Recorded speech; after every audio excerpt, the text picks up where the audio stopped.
Seigneur, nous voulons te dire merci, nous voulons te rendre toute la gloire parce que tu es Dieu. Merci pour ce temps que tu nous donnes. Merci pour ce moment que nous allons passer ensemble. Je prie que tu viennes par ton esprit nous conduire en toutes choses au nom de Jésus. Amen. Je salue tous ceux qui sont connectés.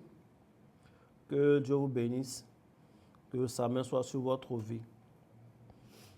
Alors, nous l'avons annoncé le dimanche surpassé que nous commencerions les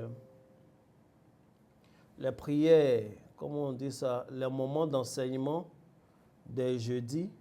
On allait commencer aujourd'hui. Le dimanche passé également, nous l'avons rappelé. Le dimanche passé, c'est moi-même qui ai fait les annonces. J'ai rappelé que nous allions commencer nos temps de prière les jeudis qu'on appelle le rendez-vous des héros. On se retrouve les jeudis pour soit un moment d'enseignement, un moment de prière, ou tout à fait les deux. Et nous allons prier sérieusement. Nous allons nous parler sérieusement. Vous le savez très bien, le thème qui a été donné pour l'année 2025 dans laquelle nous sommes, c'est l'année de l'accélération. C'est Idékel, plus précisément. Accélération divine. Et je crois en la puissance de Dieu. On ne peut pas accélérer comme ça. Il ne faut pas confondre accélération et précipitation. Pour bien accélérer, nous avons besoin de la puissance de Dieu.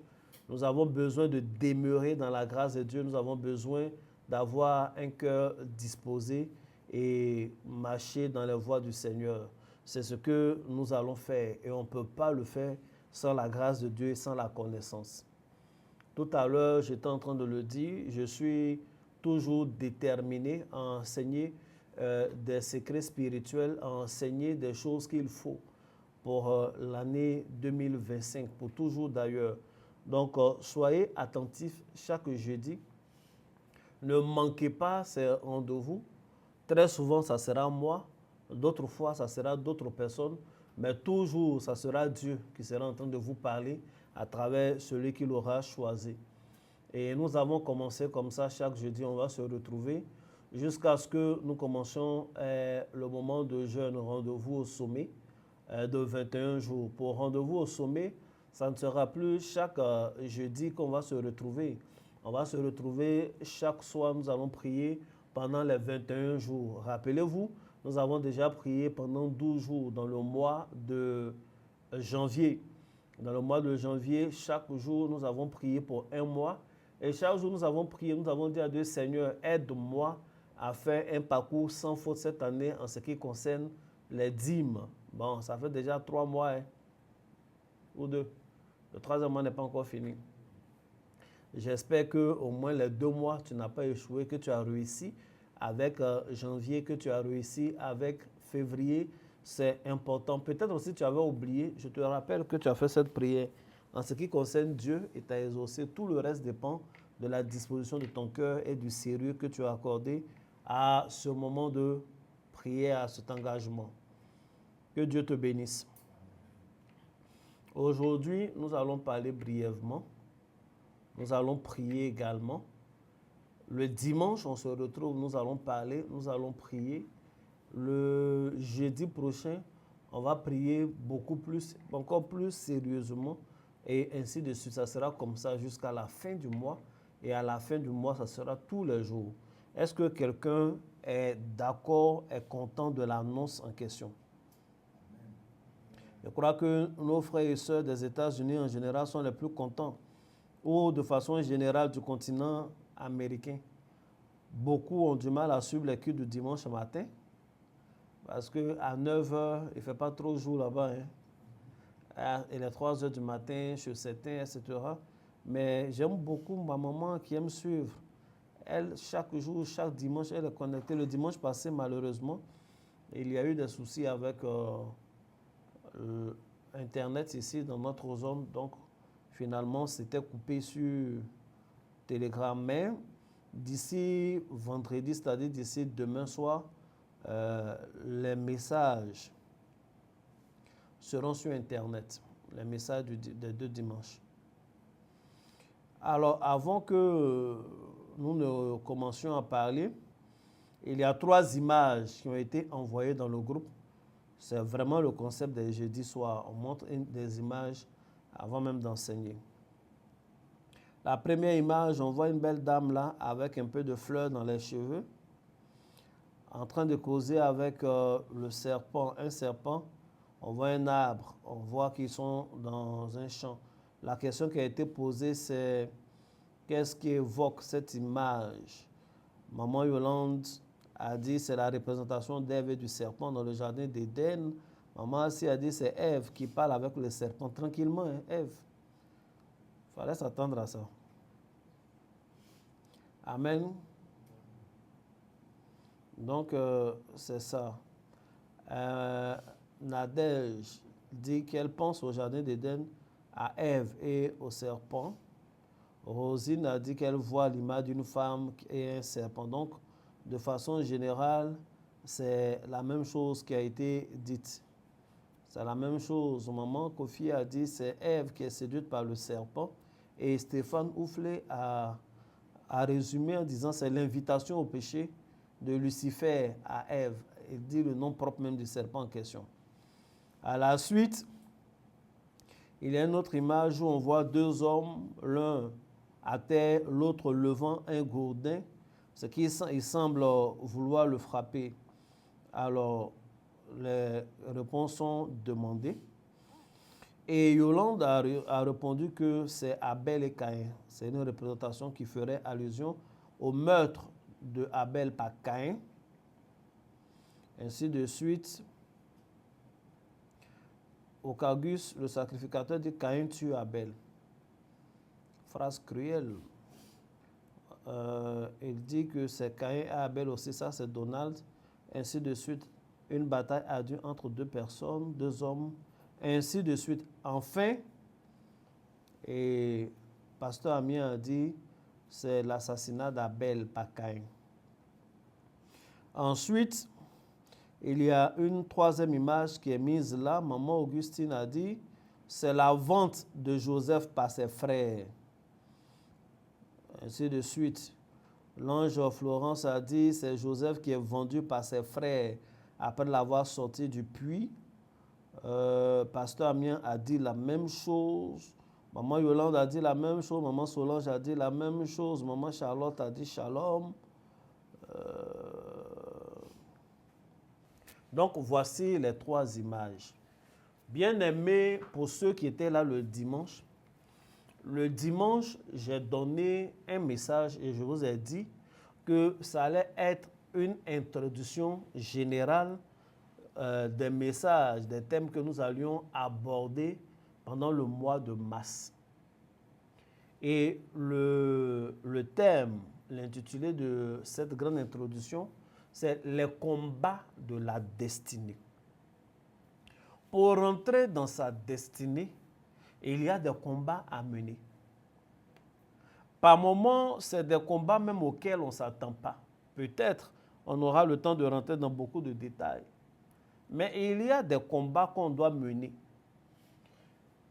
Lorsque le peuple d'Israël a reçu la promesse d'aller dans un pays où coule le lait et le miel, à aucun moment Dieu n'a pris le soin de leur dire le protocole, comment ils vont faire.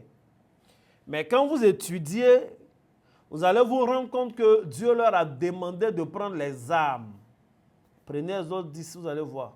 Dieu leur a demandé de prendre les armes avant de sortir d'Égypte. Dieu leur dit, je vous conduis vers un pays, c'est la promesse. Le pays où coule le lait et le miel. Allez-y. Mais en partant, prenez des boucliers, prenez des épées, prenez des flèches, prenez des machettes, prenez tout ce que vous connaissez comme armes. Ça doit faire tic dans leur esprit. Parce qu'en réalité, ce n'est pas avec des épées qu'on récolte le miel. Ce n'est pas avec des flèches, avec des arcs qu'on récolte le miel. Ce n'est pas avec des épées qu'on traite les vaches pour avoir le lait. Mais en fait, dès le commencement, Dieu est en train de leur dire, pour rentrer dans le pays où coule le lait et le miel, quel que soit le chemin que vous allez prendre, vous allez finir par mener des combats. Vous allez finir par vous battre d'abord avant de posséder ce que moi je vous ai promis. Je décide de vous offrir, mais ce que je vous offre, avant de prendre, vous serez obligé de mener des combats. C'est pourquoi le peuple d'Israël est sorti d'Égypte en étant en armes. Amen. Et le parcours qu'ils ont eu donne raison à la chose, justifie. Sur tout leur chemin, ils ont mené la guerre avant de pouvoir passer.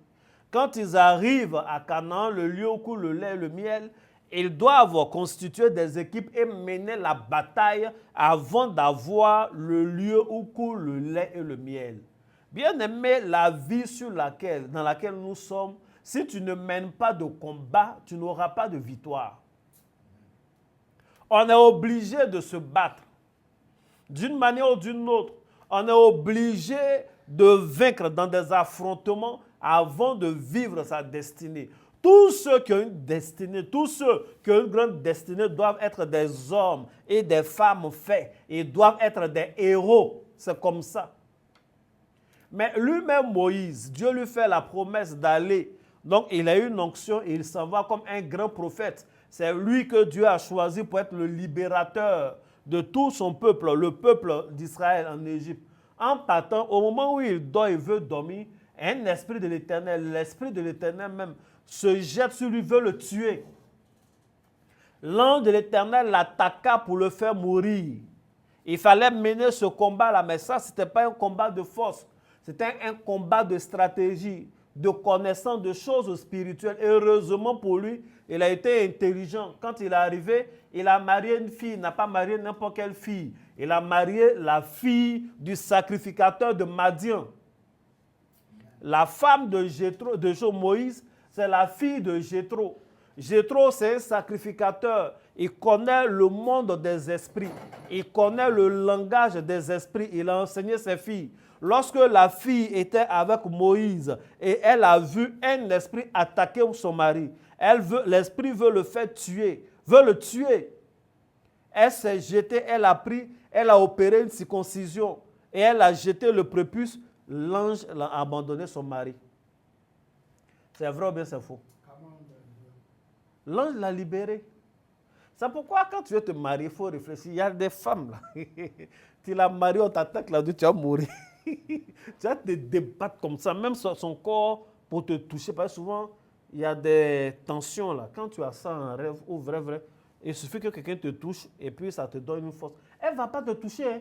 Elle dort, elle est coincée au bout du mur là-bas. Tu lui dis non, moi j'aime toucher quelqu'un quand il dort, c'est pas son problème.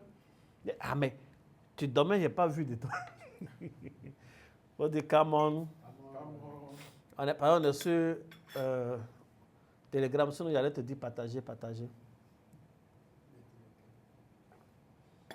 C'est le niveau de connaissance, la diligence, la connaissance spirituelle de sa femme qui l'a sauvée. Sinon, il n'allait pas avoir l'histoire de Moïse à séparer, mais tout ça, Moïse est mort en route. Et ça n'allait pas être écrit. Dieu allait se choisir quelqu'un d'autre pour mener son histoire, sa vie. C'est tout. C'est aussi simple que ça.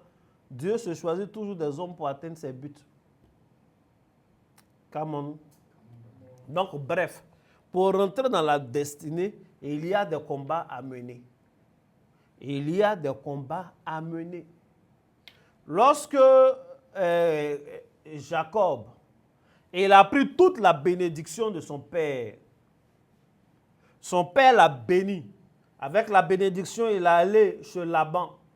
Il a travaillé, il a eu ses femmes et ses enfants, ses brebis. Il partait, mais bon, Jacob était le même Jacob. Avant de retourner sur ses terres d'origine, la Bible dit qu'il passe une nuit quelque part là, et il y a un ange qui vient. Il sait que son père l'a déjà béni, mais en fait, la chose n'est pas matérialisée, parce qu'il y a un combat qui n'a pas encore mené. Il y a un combat qui n'a pas encore mené.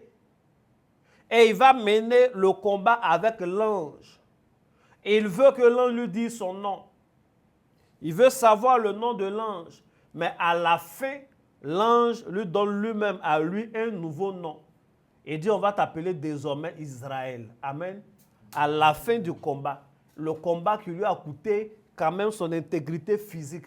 Parce que pendant le combat, l'ange de l'Éternel l'a frappé à la hanche. Et il a eu des douleurs, il a eu des problèmes, il était handicapé. C'est un genre d'handicap à partir de ce jour-là. C'est un combat qui lui a coûté cher. C'est un combat qui lui a coûté, il ne pouvait plus se tenir droit comme avant. Il est penché. Et en l'honneur de ce combat-là, ses enfants ont décidé de ne plus manger cette partie des animaux. Parce qu'ils se rappellent que c'est à l'issue de ce combat-là que leur père a eu un nom nouveau. Vous savez, le nom est un mystère. Peut-être, on va en parler dans les 21 jours. Quand la Bible dit, au dernier jugement, un livre fut ouvert, le livre de vie, et on regardait les noms qui étaient écrits. Si ton nom se trouve dans ce livre, ça veut dire que tu es sauvé. Tu penses que c'est quel nom? C'est ton nom quoi, Jean-Jacques? Ou bien c'est quoi? L'appel sera fait comment? Par ordre alphabétique, etc. Tu vois un peu? Quel est le nom qui est écrit dans le livre de vie? C'est le nom que tes parents t'ont donné? C'est le nouvel extrait de naissance de ton frère, tu as pris par là à l'école, c'est ce qui est écrit? C'est le surnom qu'on t'a donné au cours de ta vie? Quel est le nom qui est écrit? Amen. En plus, il dit à celui qui vaincra, je lui donnerai un nom nouveau. C'est quoi ce nom nouveau? Vous savez, on est sur terre ici, là, et il y a beaucoup de noms. Il y a le nom que les parents t'ont donné, puis il y a un autre nom, nom céleste. C'est des choses souvent que tu ne sais pas. Le secret du nom. Quand Dieu a dit, il a fait passer les animaux devant Adam pour voir comment il les nommerait. C'est-à-dire pour voir quel nom il va donner. Vous pensez que, comment ça s'appelle, Adam appelait le cheval? Non. Ce n'est pas ce que ça veut dire. Ce n'est pas ce que ça veut dire. Puisque dans toutes nos langues aujourd'hui, même on ne dit pas cheval, même s'il y a eu une diversité des langues. Jusqu'à aujourd'hui, il y a des choses qu'on découvre. Il y a eu des mutations, de nouvelles trucs, mais l'homme a toujours la capacité de nommer, non? Le nom a un pouvoir. Bref, ce n'est pas de ça qu'on parle, mais il sait que ça commence à te faire un truc. Tu avais pensé qu'on allait faire l'appel. Yolande, épouse, présent, je suis sauvé. Ah, la Bible. La Bible est chic. La Bible, la parole de Dieu est réelle. Bref, je ne vois pas les réactions des gens. Je ne suis pas dans le groupe. Que Dieu vous bénisse. Que Dieu bénisse maman Antoinette. Amen. Donc, c'est de ça qu'il est question. Il a mené ce combat. Je fais l'enseignement de ce mois pour vous dire, vous devez mener des combats. Et nous sommes ici en ce jeudi pour prier, pour mener des combats et pour les remporter. On ne mène pas le combat pour le mener, on mène le combat pour le remporter.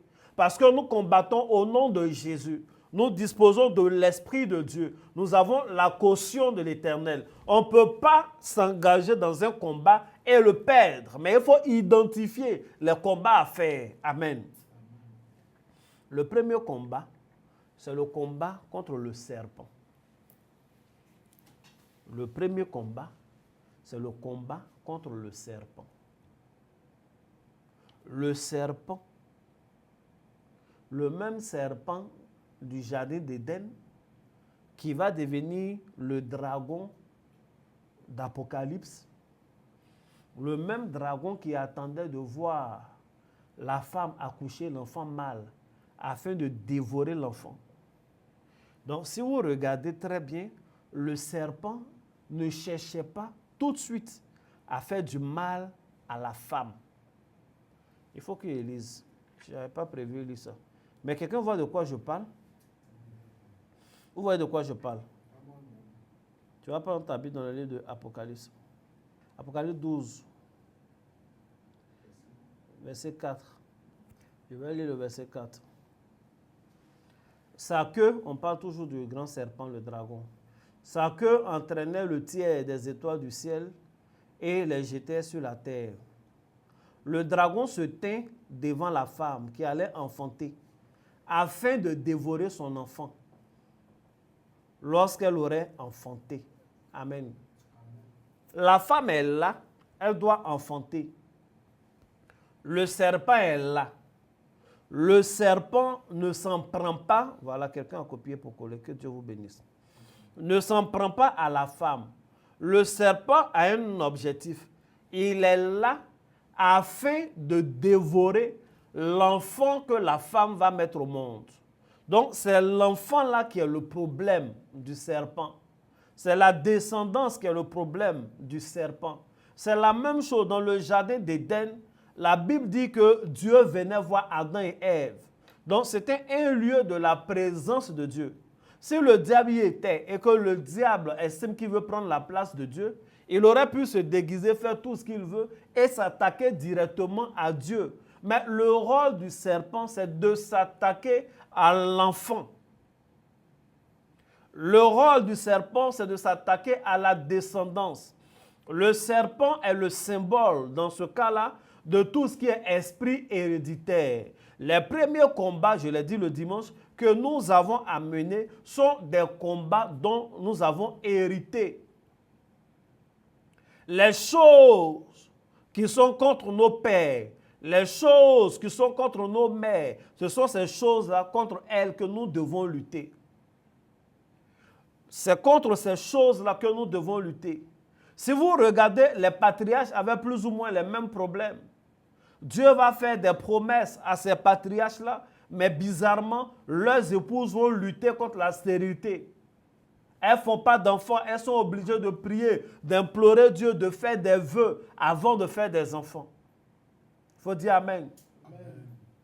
C'est le même combat, elles ont combattu.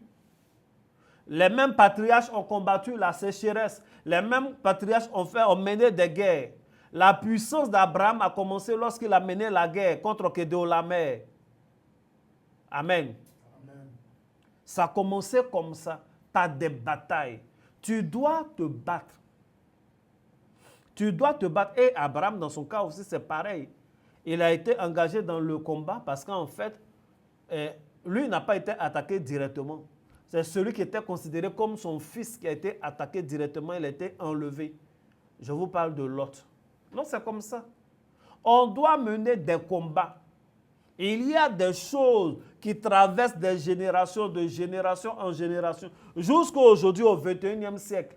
Il y a des gens qui n'arrivent pas à obtenir un visa pour aller au cœur des Blancs. Pourquoi? Parce que les parents ont fait des choses.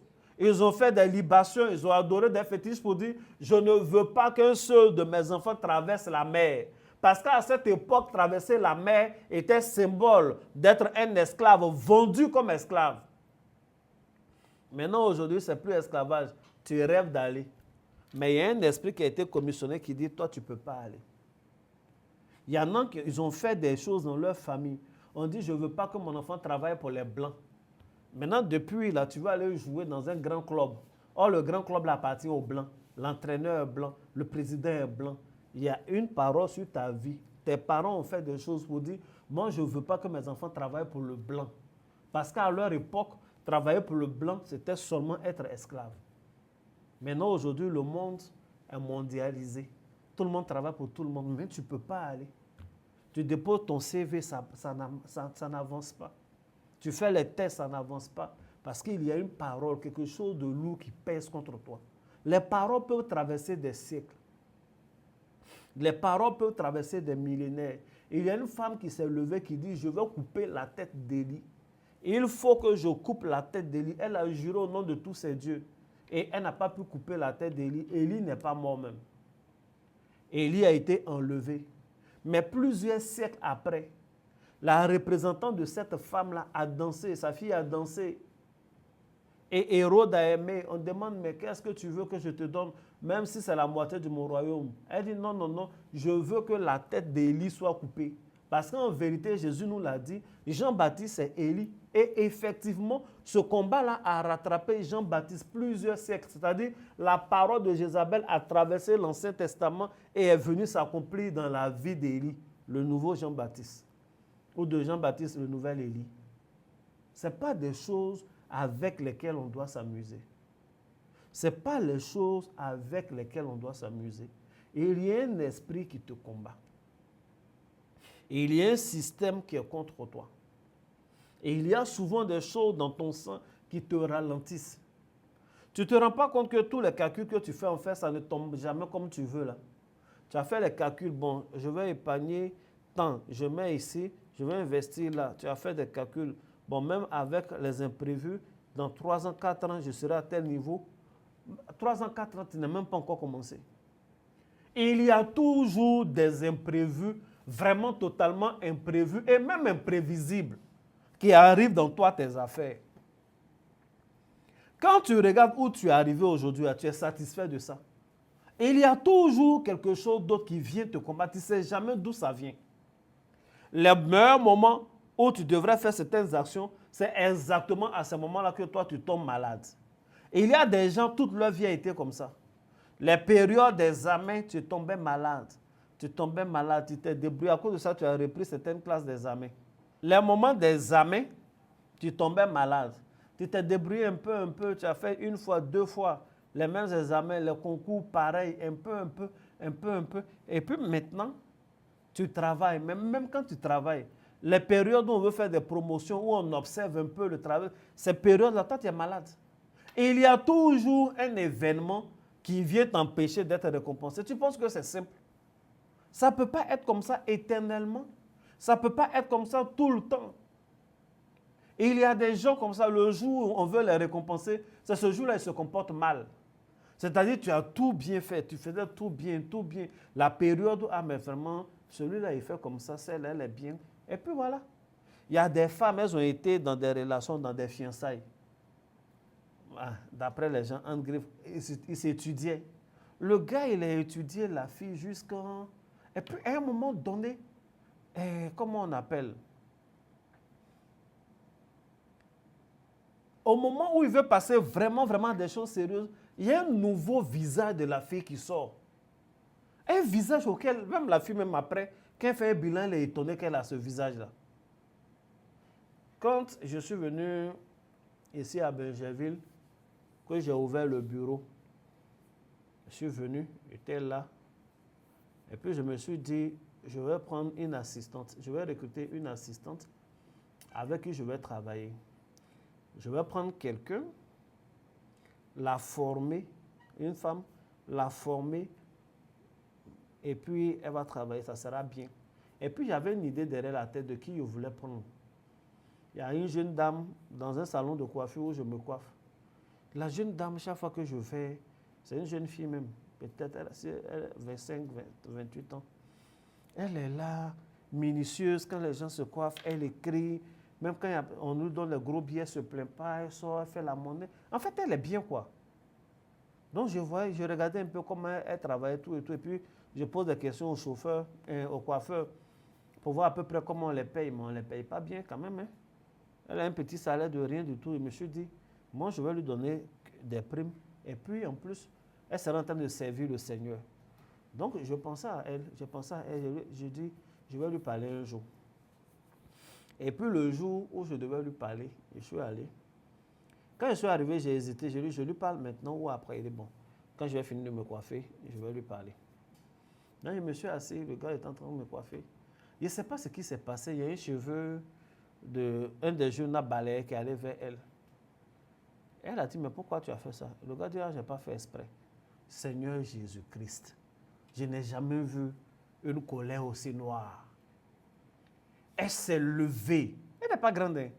Elle a commencé à crier. Le salon était plein. Tous les gens étaient là.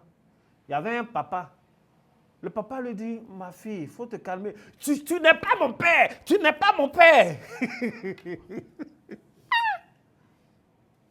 J'étais dépassé. Mais le papa, là, il peut être le papa de nous tous qui étions dans le salon là-bas. Un papa. Ils sont en train de couper ses cheveux blancs comme ça. Ma fille, il faut te calmer. C'est vrai, c'est qu'il... Oh, tu n'es pas mon père. Tu n'es pas mon père. En quoi tu es mon père? Tu es un client comme tous les autres. Ne te mêle pas des histoires du personnel. Oh, le tonton avait honte, ça faisait honte. Hein? Il dit, elle parle. Jusqu'à c'est elle, on attrape. Mais si tu vois le jeune avec qui elle se dispute, le jeune avait porté un truc, manche-coute là, un sans manche. Il est costaud, musclé comme ça, grand. Elle dit elle va le frapper. Donc on l'a attrapé. Elle trempe dans leurs mains comme ça jusqu'à le jeune est sorti. Il a pris ses clics et claques, il est sorti. J'ai vu, il montait dans un baka pour partir. Elle a bavardé jusqu'à ce qu'on finisse de me coiffer, jusqu'à ce que je parte. Bon, peut-être ce n'est pas dans son habitude. Hein. Mais pourquoi c'est le jour? Peut-être aussi c'est moi que Dieu prévenait. Mais pourquoi c'est ce jour-là, ce génie-là s'est manifesté? Après, ça, elle n'est plus revue là-bas, peut-être ils l'ont chassé. Mais il y a des gens comme ça qui sont bien, qui font tout bien. Mais c'est le jour où l'inspecteur vient pour la première fois. C'est ce seul jour-là que lui aussi vient en retard au travail. C'est-à-dire tous les jours, tu arrives 30 minutes avant le travail. Le seul jour où il y a eu un problème, machin, tout et tout, c'est ce jour-là que l'inspecteur même vient, il est assis là. Tu arrives, les gens qui venaient toujours en retard, ils sont là. Toi seul, tu es en retard. Tu connais les nouveaux collègues. Très méchants, celle-là, c'est son habitude. Mais elle ne vient jamais à l'heure. Que Dieu te bénisse. Donc, ces choses-là ne sont pas simples. Il y a des puissances surnaturelles qui sont derrière. Et c'est contre ça que nous allons nous battre. Et c'est contre ça que nous allons combattre. Et c'est ça que nous allons vaincre. Il faut dire Amen. Donc, le premier type d'ennemi que nous avons à combattre, c'est le serpent. Le serpent, ici, est le symbole des ennemis héréditaires. Les ennemis, ceux qui sont nos ennemis à cause des familles dans lesquelles nous sommes nés. Ceux qui sont nos ennemis souvent à cause des alliances que nos parents ont menées. Ceux qui sont nos ennemis à cause de certaines paroles qui ont été prononcées, d'actes qui ont été faits, c'est important. Et nous allons rentrer dans les détails progressivement jusqu'à ce que le mois finisse. Il faut dire Amen. Le deuxième type d'ennemi, c'est ce que vous avez vu dans les deux images qui étaient là. C'est les ennemis de la famille, au sein de la famille. Souvent, au sein de notre famille, il y a un Caïn qui veut nous tuer. Tout simplement parce que Dieu est en train de nous bénir. Souvent, au sein de nos familles, il y a, comment on appelle, des frères de Joseph qui veulent nous vendre. Je veux que quelqu'un qui est dans une famille où tes frères t'aiment sincèrement, tes soeurs t'aiment, tu es dans une famille, vous vous aimez, je t'assure que c'est une grande richesse. Quand tu es en train de prier de temps en temps, il faut marquer une pause et puis dire merci à Dieu pour ça. Parce qu'il y a des gens qui ne réalisent pas, par moments, ça te paraît tellement naturel. Ah, mais ma petite soeur m'aime bien, j'aime ma grande soeur, j'aime mon frère. On ne sait pas comme ça partout. Malheureusement, c'est devenu même une exception. Vous réalisez que des jumeaux, un a tué son propre frère parce que Dieu est en train de le bénir. Vous réalisez que des gens ont vendu leurs petits frères qui sont censés protéger, qui est venu avec de la nourriture pour leur donner. Ils l'ont jeté dans un puits. Ils ont déchiré son habit. Ils ont tué un animal, ils ont mis dans son habit pour aller dire sa mort. Et ils l'ont vendu en Égypte, ils s'en foutent. Ils ont fait Même un semblant de funérailles, Joseph n'a pas eu. Mais dans le cœur de tout le monde, c'est comme s'il était déjà mort. Effacer sa mémoire. Ce sont ses propres frères. Eux tous, ils sont plus âgés que lui. C'est eux qui devaient le protéger. C'est eux qui l'ont jeté dans le puits du désert. Dans un puits de désert, on peut y trouver des scorpions, on peut y trouver des serpents. Parce que dans le désert, c'est dans ces endroits humides, surtout les scorpions aiment aller se mettre. Mais ils l'ont jeté là-bas, ce n'est pas leur problème.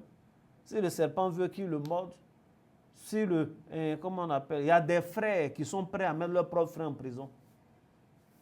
Donc si tu es dans une famille où il y a l'amour entre tes frères et toi-même, c'est une grande richesse. Il faut marquer une petite pause et puis il faut dire merci Seigneur. Il faut dire merci à Dieu. Ce n'est pas partout, tout le monde s'aime. Si tu es dans une famille où vous arrivez à collaborer ensemble, tu parles de ton travail à ton frère, il te donne des conseils. Tu parles de tes projets à ta soeur, elle te donne des conseils. Souvent même, elle te donne le numéro de quelqu'un qu'elle connaît, qui peut t'aider. Il faut dire merci à Dieu, c'est extraordinaire. Aujourd'hui, c'est devenu exceptionnel. Il faut dire Amen. Il faut bien dire Amen. C'est devenu exceptionnel.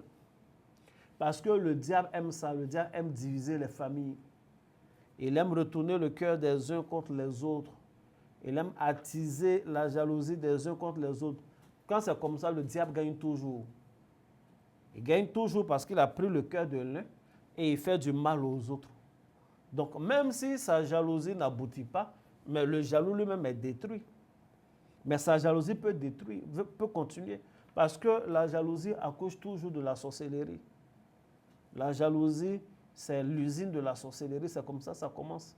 Il y a des gens qui prennent les photos de leur propre frère pour aller voir un féticheur pour lui faire du mal. Il y a des gens qui sont prêts à gâter l'entreprise familiale parce que c'est l'un de leurs frères qu'on a mis à la tête de l'entreprise familiale. Donc pour ça, il veut que toute l'entreprise coule pour montrer à toute la famille que notre frère était incapable. Donc il sape le travail en bas. Il y a des frères comme ça, il y a des familles comme ça.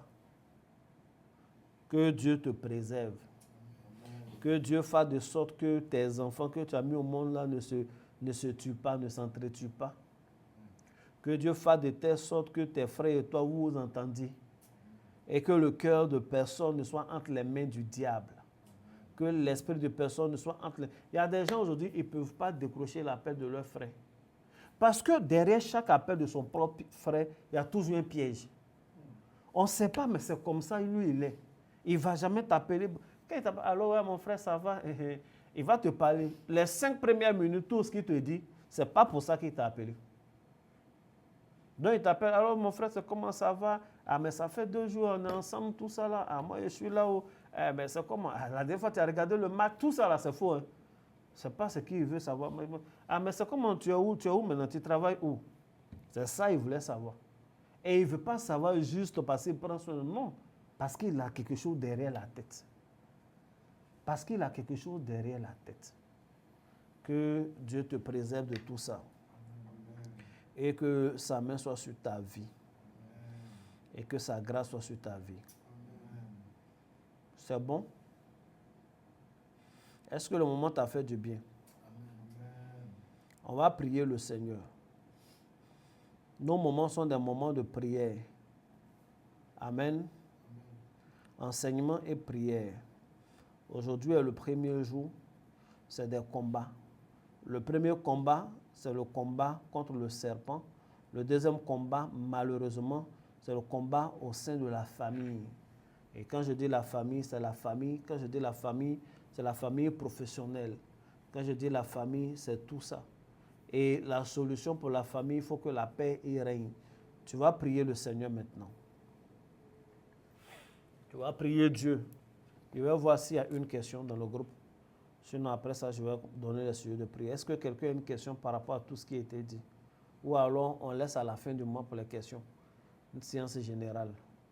Ok, s'il n'y a pas de questions dans le groupe, ça veut dire que tout le monde est d'accord qu'on laisse les questions pour plus tard. Et puis, c'est tellement simple et compréhensible ce qui a été dit que c'est évident peut-être qu'il n'y a pas de questions. Que Dieu vous bénisse. Je suis content de vous retrouver. Je suis content, ça faisait longtemps qu'on ne s'était pas parlé. Mais on se retrouve, c'est un peu comme si on avait toujours été là. Certaines personnes ne savent pas qu'on a commencé les cultes de dimanche. Désormais, on prie les dimanches. On prie les dimanches et c'est les premiers dimanches que nous prenons la Sainte Seine. Le culte commence à 9h et on finit à 11h. C'est comme ça que nous faisons. Que Dieu vous bénisse. Tu vas prier le Seigneur. Tu vas dire à Dieu que tu es conscient que pour rentrer dans sa destinée, il y a des combats à mener. Tu vas dire à Dieu, en même temps, tu as besoin d'être éclairé. Vous savez, souvent on passe à côté de nos combats de destinée. Parce que quand on dit le combat, ce n'est pas toujours que c'est une guerre ouverte. Par moments, c'est des choses tout à fait subtiles. Il y a un petit truc que tu devais faire. Il y a une épreuve que tu devais réussir. Il y a un truc à faire. Le combat de destinée, ce n'est pas toujours très bruyant. Et la pire des choses qui puisse arriver à un soldat, c'est de donner son dos, de donner dos au champ de bataille. Amen. La Bible a dit quoi? Je vais vous lire un dernier verset. Un verset qu'on ne comprend pas souvent. surtout aujourd'hui, au XXIe siècle, on a l'impression que c'est un verset trop violent. Et c'est vraiment violent comme verset, surtout au XXIe siècle. Maintenant, je me demande même si ce verset-là, si je lis, la vidéo peut passer sur, comment on appelle, sur YouTube. Jérémie 48, verset 10. Il dit maudit. Jérémie 48, verset 10. Le verset même que je veux dire, c'est le verset 10b. Mais les deux sont importants.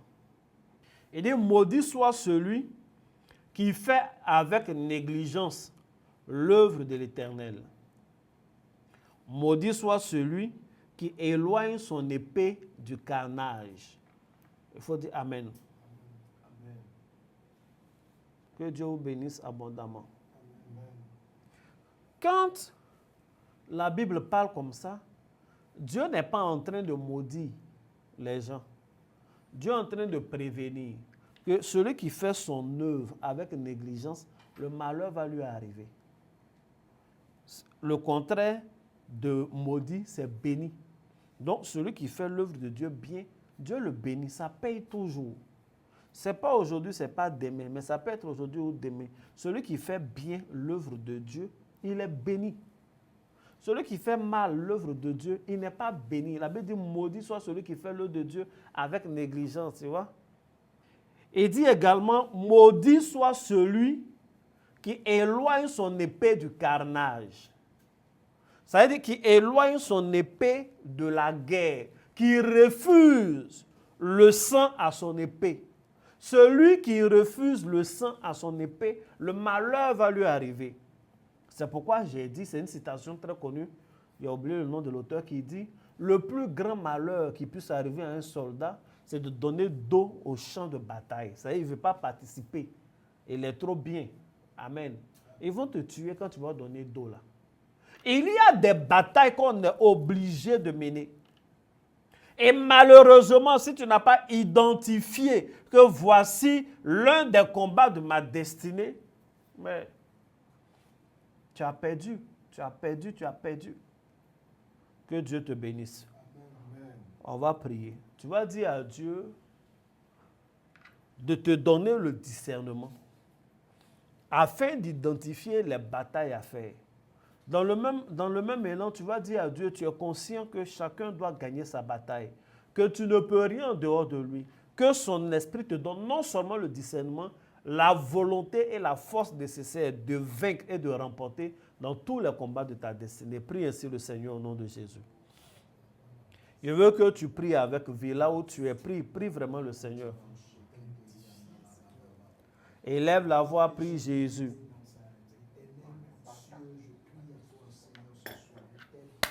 Prie avec vie. On aura seulement 3 sujets de prière. C'est le premier sujet de prière.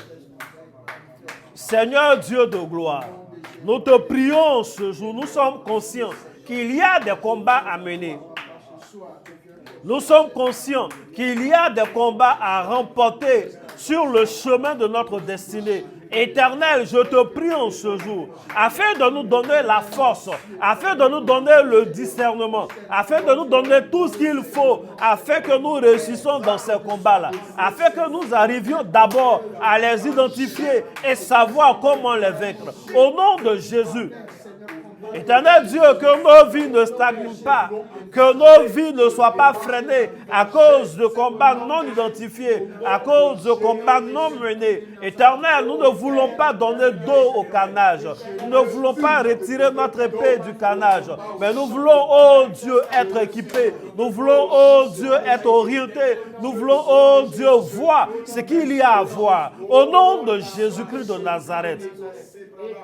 Je prie, mon Père, qu'une onction particulière soit sur la vie de chacun. Une onction qui fait de nous des héros. Une onction qui fait de nous des vainqueurs dans chacune de nos batailles, dans chacune de nos guerres, dans chacun de nos combats. Au nom de Jésus, qu'il en soit ainsi. Au nom de Jésus-Christ. Tu vas prier le Seigneur. Tu vas dire à Dieu de détruire tout esprit maléfique poursuivant, tout ennemi héréditaire, les choses qui ont ralenti la marche des parents, des grands-parents, les choses compliquées. Tu vas dire à Dieu d'annuler tout effet de parole prononcée sur un fétiche, prononcée dans une forêt sacrée, prononcée quelque part, dans le but de vous faire du mal. Et il y a des gens qui sont spirituellement dans des forêts, dans certaines choses, parce que les anciens ont voulu leur faire du mal. Et il y en a, les gens n'ont pas voulu leur faire du mal. Leurs esprits ont été juste cachés dans ces forêts-là. Et comme l'adoration n'est plus suivie, en fait, ces prisons et ces forêts se sont transformées en des prisons. Donc, en fait, ta chance est restée en prison. Ton bonheur est resté dans la brousse, dans la forêt. Quand tu fais les choses, ça tourne, ça tourne, ça tourne, on te ramène toujours au point de départ. Tu vas prier en ce jour. Tu vas dire, Éternel, que tous ces liens-là soient totalement brisés. Que tous ces liens maléfiques, ces cachettes sataniques, que mon âme sorte de là-bas. Je suis mieux dans ton sang, je suis mieux dans le creux de tes mains, je suis suffisamment en sécurité. Que tout ce qui m'appartient, que tout ce qui vient pour mon bien, qui a été emprisonné, que ces choses soient libérées au nom de Jésus. Prie le Seigneur pour ces points de prière-là. Bien-aimé, prie sérieusement. On est en train de parler de combat de ta destinée. On parle de combat de ta destinée. On parle de combat de ta destinée. Il ne faut pas t'amuser avec ça. Il ne faut pas t'amuser avec. Brauto Shalehada Branke de Liado Ababa. Leado Breuto Shelia de Kid Bauto Kilo Lodosha. Leaho Braken de Lide Anto Seria da Kan de Bod Saka Baba. Au nom de Jésus, que toute parole qui a été prononcée, une parole maléfique qui traverse de génération en génération, qui ralentit ta vie en ce jour, je déclare que cette parole maintenant, elle est désactivée au nom de Jésus. Ses effets sont annulés au nom de Jésus. Sa force est détruite au nom de Jésus. Que tout acte qui a été posé dans une forêt sacrée, au bord d'un cours d'eau, sur une montagne, sur des idoles, et qui aujourd'hui encore a une influence, je déclare maintenant, au nom de Jésus, que ces choses sont détruites. Le feu du Saint-Esprit consume ces choses. Au nom de Jésus, que toute cachette satanique qui s'est transformée aujourd'hui en prison, que toute cachette satanique qui s'est transformée aujourd'hui en prison, qu'elle soit ouverte, et ta destinée est libérée au nom de Jésus, et ta destinée est libérée au nom de Jésus, et tes grâces sont libérées au nom de Jésus, et ta vie est libérée au nom de Jésus, et les prophéties sur ta vie sont libérées au nom de Jésus, et ta carrière est libérée au nom de Jésus, et ton ministère est libéré au nom de Jésus, et tes finances sont libérées au nom de Jésus.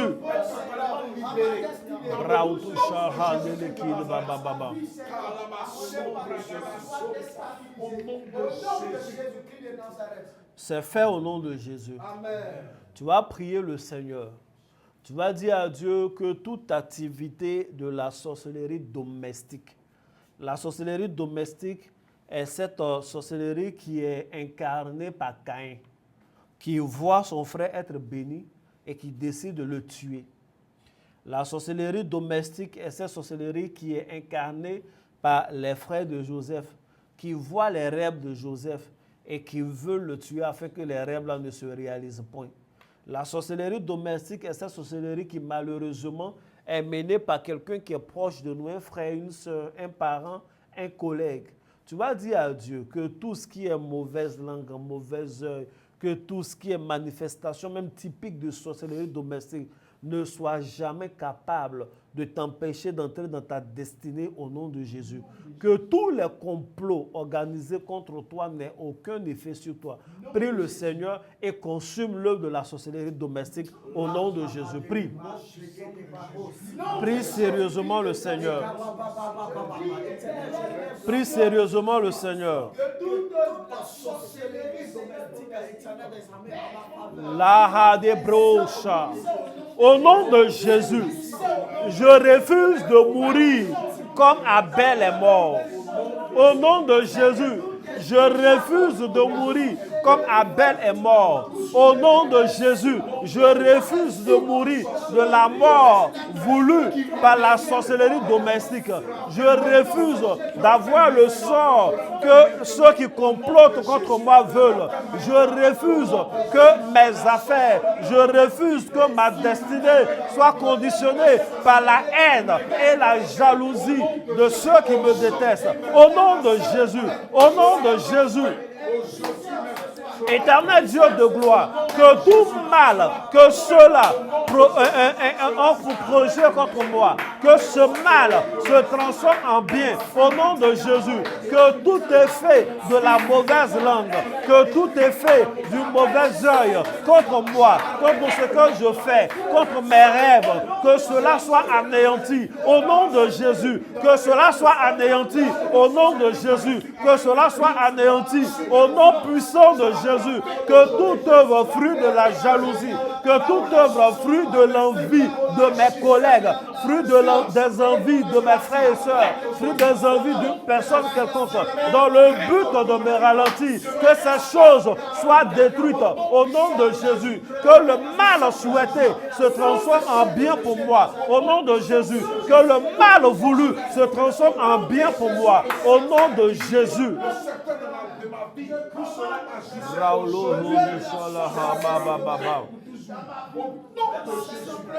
Nous sommes exaucés au nom de Jésus. J'ai dit que nous avions 3 sujets de prière. Nous venons de prier pour les 3 sujets de prière. Le dimanche prochain, on va prier. Ça serait un bon moment de prière. Le dimanche, dès 9h, sois là. Nous allons prier, nous allons chanter le Seigneur. Nous allons écouter la parole de Dieu et nous allons vaincre nos ennemis. On parle de destinée. Il y a des moments de prière à ne pas manquer. Que Dieu vous bénisse abondamment. Amen. Nous avons fini pour aujourd'hui. Vous connaissez les numéros sur lesquels vous pourrez faire vos offrandes du jour de tous les jeudis soirs. C'est notre culte du soir qui est là comme ça. Pour le moment, il faut dire Amen. Amen. Et puis, voilà, chaque fois, si tu peux venir en présentiel. Il y a une notion ici pour ceux qui viennent. Tu peux venir en présentiel les jeudis, tu es là, tu finis le travail, tu viens assez rapidement à 20h, on finit de prier, tu rentres tranquillement chez toi. Tu le mets dans ton programme, ça va te faire du bien. Tu te connectes, ça va te faire du bien. Que Dieu vous bénisse abondamment, que sa main soit sur votre vie. Seigneur, je prie pour la vie de tes filles, je prie pour la vie de tes fils. Éternel Dieu, c'est toi qui mènes tous nos combats. Nous prions, nous proclamons, nous tapons des mains, nous crions, mais c'est de toi que nous puisons toute force. Ouvre les cieux, fais descendre tes anges les plus puissants et combat pour nous. Là où il y a notre intérêt, envoie ton esprit et combat dans notre intérêt, au nom de Jésus. Seigneur, nous ne voyons rien, nous ne connaissons rien. Nous ne savons même pas quels sont les complots de nos ennemis. Ce que nous savons, c'est que tu es avec nous. Que ces complots-là se transforment en notre avantage au nom de Jésus. Amen. Je prie dès maintenant que tout ce qui est esprit poursuivant, à partir d'aujourd'hui, ne nous poursuive plus au nom de Jésus. Amen. Purifie le sang de tes fils et de tes filles. Purifie les gènes au nom de Jésus. Trie, Père, et que les liens maléfiques soient brisés et que les bons liens bénéfiques restent connectés au nom de Jésus. Qu'il en soit ainsi. Donne un nom nouveau, donne une puissance nouvelle, donne une destinée glorieuse à chacun. Donne une onction de héros, de héroïne à chacun et à chacune, au nom de Jésus-Christ de Nazareth. Éternel, donne-nous une destinée sur le plan financier également glorieuse, au nom de Jésus. Merci Père, tu le fais. J'y crois, parce que tu es fidèle. Au nom du Père, du Fils et du Saint-Esprit. Au nom de Jésus. Amen. Amen. Que Dieu te bénisse abondamment. Amen. À dimanche à 9h. Shalom.